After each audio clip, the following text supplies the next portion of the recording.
तो भाई 12th class आज हम लोग पढ़ने जा रहे हैं इलेक्ट्रिक पोटेंशियल एनर्जी। हम लोग आजकल चैप्टर नंबर 2 पढ़ रहे हैं इलेक्ट्रिक पोटेंशियल एंड कैपेसिटेंस।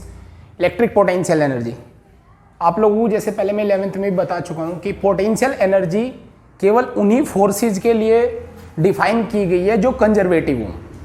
मतलब कंजर्वेटिव अगर किसी बॉडी पे फोर्स लगेगा तो बॉडी के अंदर एक पोटेंशियल एनर्जी होगी, ये फिक्स है बिल्कुल। और कंजर्वेटिव फोर्स में पोटेंशियल एनर्जी का क्या फॉर्मूला होता है, अगर वो डिस्प्लेसमेंट पे डिपेंड करती है F = -du/dr और पोटेंशियल एनर्जी का is equal to negative of work done, या आप ऐसे पढ़ सकते हैं -Δu। ये वर्क किसका होगा, work done by conservative force.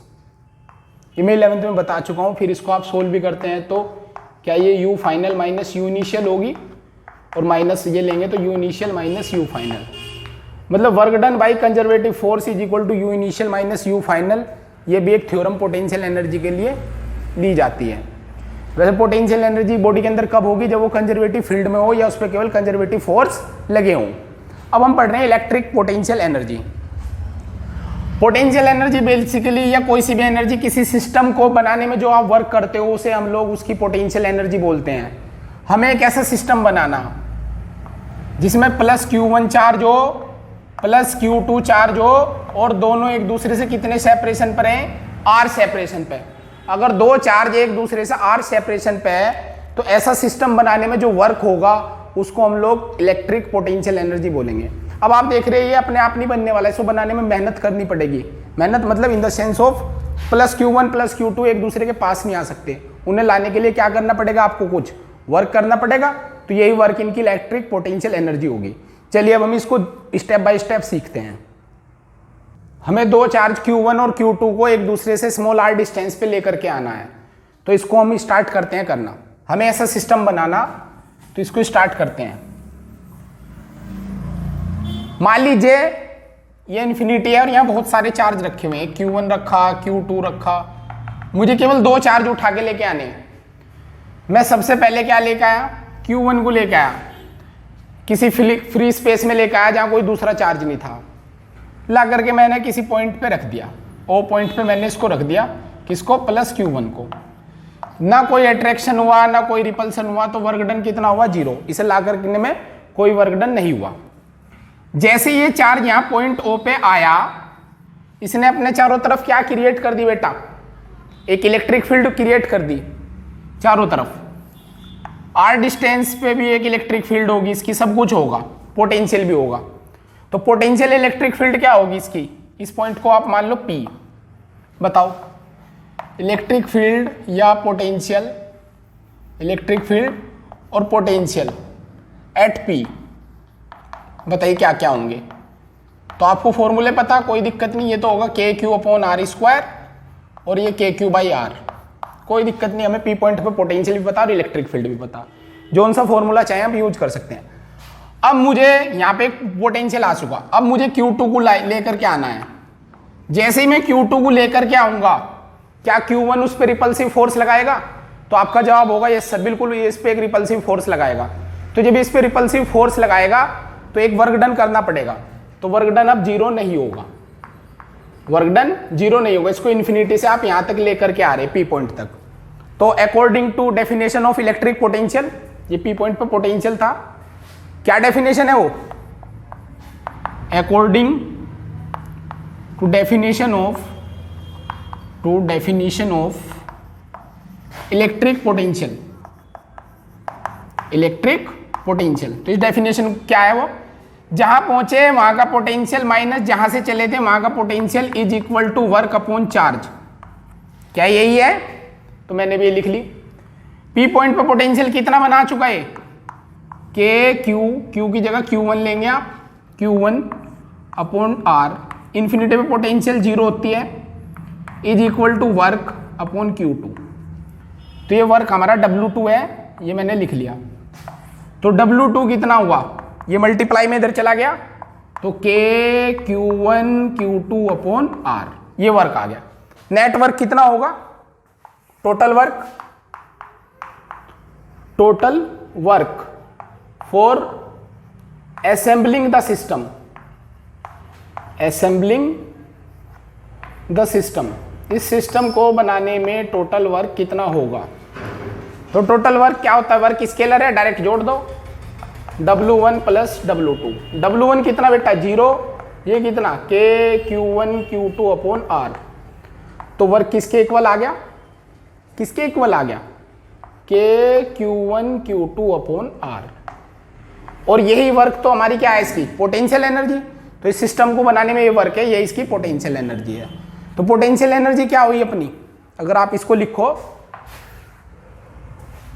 क्या लिखोगे आप इसे, this work done is stored as potential energy of the system of two charge, दो चार्ज के लिए।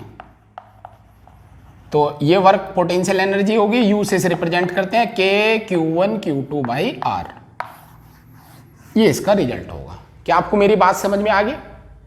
इसमें दो बात याद रखनी, कौन कौन सी, एक तो Q1 और Q2 जो दो चार्ज हैं, तीन भी होते, put with sign, put with sign, इन्हें दोनों को आप साइन के साथ लिखोगे, मतलब प्लस है तो प्लस और माइनस है तो माइनस। दूसरा, यहां पोटेंशियल एनर्जी आर पे डिपेंड कर रही है क्या, तो दूसरी बात क्या है, सिंस पोटेंशियल एनर्जी आर पे डिपेंड कर रही है, इसका फंक्शन है आर का, तो फोर्स के लिए formula minus due by D R आप लगा सकते हैं। ये कंपटीशन लेवल पे बात है, पर आपको सबको पढ़नी है ये सब चीजें। ठीक है भाई, क्या समझ में आ गया आपको पोटेंशियल एनर्जी क्या है। तो पोटेंशियल एनर्जी क्या है, किसी सिस्टम को बनाने में जो वर्क किया जाता है,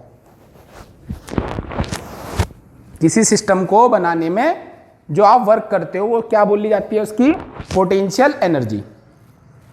इसी तरह अगर ये पूछ ले इसका उल्टा, किस सिस्टम को तोड़ने में कितना वर्क होगा, तो तोड़ने का वर्क भी इसकी पोटेंशियल एनर्जी है। बस याद रखना, चार्ज कैसा रखना आपको, विद साइन, चार्ज को साइन के साथ लिखना है, बाकी फॉर्मूले में कोई चेंज नहीं। तीन चार्ज हो सबके लिए ही, इसको नोट करिए। चलिए पोज करके नोट करना आपको। अब आगे देखते हैं, अगर तीन चार्ज हो, चार हो, पांच हो, तो आप कैसे इस पे न्यूमेरिकल सोल्व कर सकते हैं।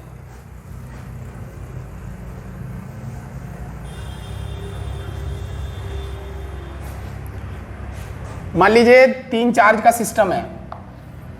एक बार रुड़की इंजीनियरिंग में आया था ऐसा क्वेश्चन, ये Q1 है, ये Q2, ये Q3, और आपको इसकी पोटेंशियल एनर्जी लिखनी है सिस्टम की। तीनों चार्ज में से मान लीजिए ये वाला चार्ज अपना नेगेटिव है, ये सेपरेशन R1, ये R2, ये R3। क्या क्वेश्चन है, find out destroy, find out the work done to destroy the system, इस सिस्टम को तोड़ने में कितना वर्क लगेगा। तो जितना बनाने में लगेगा उतना ही इसको डिस्ट्रॉय करने में लगेगा। तो वर्क डन किसके इक्वल होगा, पोटेंशियल एनर्जी के। ये अलग, ये अलग, ये अलग। अगर इसको मैं U1, U2 और U3 नाम दूं, तो स्केलर क्वांटिटी डायरेक्ट आप इनको ऐड करके सोल्व कर सकते हैं। पहले ये दो जुड़े होंगे, फिर ये दो जुड़े होंगे, फिर ये दो ऐसे बने होंगे, तो सिस्टम ऐसे बना होगा।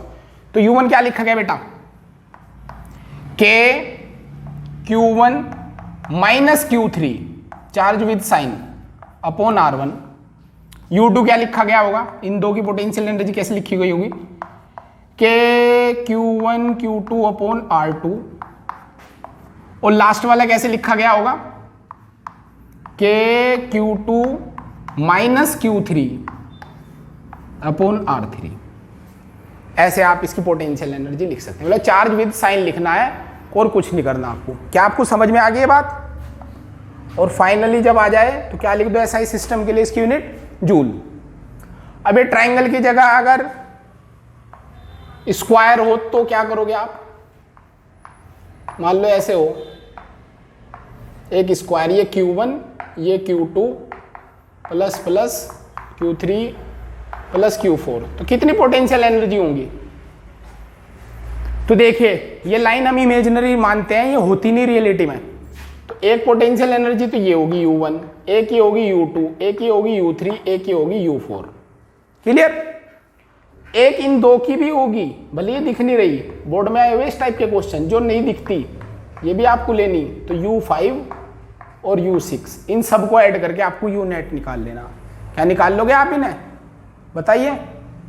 तो आप निकाल सकते हो बिल्कुल। तो ये आपको एग्जाम्पल मैंने होमवर्क के लिए दे दिया। अब नेक्स्ट क्वेश्चन हम लोग अगली क्लास में देखेंगे। ठीक है बेटा, इनको लिखिए जल्दी से और सोल्व करने की कोशिश करिए।